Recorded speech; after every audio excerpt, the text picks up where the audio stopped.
ত্রয়োদশ জাতীয় সংসদ নির্বাচন ও গণভোট ২০২৬ উপলক্ষে কুড়িগ্রামে ভোটার উদ্বুদ্ধকরণ ও জনসচেতনতা বৃদ্ধির লক্ষ্যে অনুষ্ঠিত হয়েছে উঠান বৈঠক।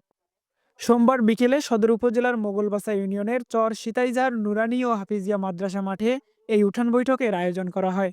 অনুষ্ঠানে সভাপতিত্ব করেন সদর উপজেলা নির্বাহী অফিসার ইসমাইল হোসেন। প্রধান অতিথি হিসেবে উপস্থিত ছিলেন জেলা প্রশাসক ও রিটার্নিং অফিসার অন্নপূর্ণা দেবনাথ।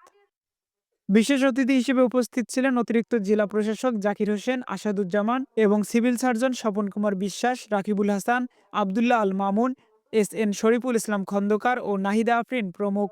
অনুষ্ঠানে প্রধান অতিথির বক্তব্যে জেলা প্রশাসক ও রিটার্নিং অফিসার অন্নপূর্ণা দেবনাথ বলেন, দেশের উন্নয়নে এই নির্বাচন অত্যন্ত গুরুত্বপূর্ণ। তিনি বলেন, দেশের ভবিষ্যৎ নির্ধারণের চাবিকাঠি জনগণের হাতেই। আজকে দেখেন এই যে সবাই সব কর্মকর্তারা আমরা যতক্ষণ বক্তব্য দিলাম, এরপরও কি কারো মনে কনফিউশন আছে যে গণভোটটা কি?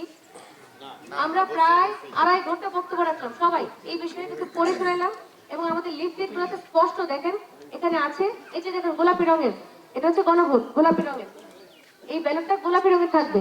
আর এটা দেখো সাদা, ওটা হচ্ছে ত্রয়োদশ নির্বাচনে 2টা ভোট আপনি দিবেন।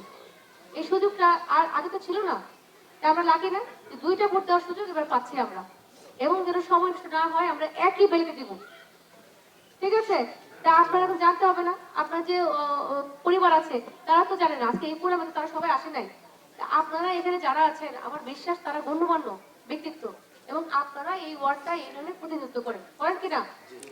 আমি আপনাদেরকে বলে গেলাম আপনারা 100 জন 200 জন আছেন, আপনাদের 200 জনকে বলে গেলাম, আপনারা কি বাকি আর 4 জন মানুষকে বলতে পারবেন না এটা?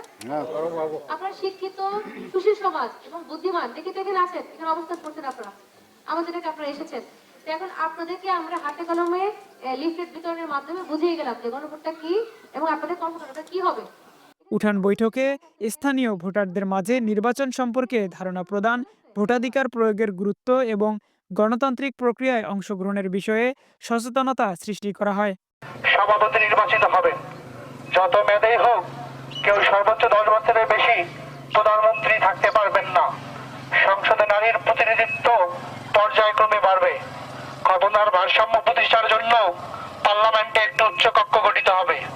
দেশের বিশাল ব্যবস্থা স্বাধীনভাবে কাজ করবে। আপনার মৌলিক অধিকারের সংখ্যা বাড়বে।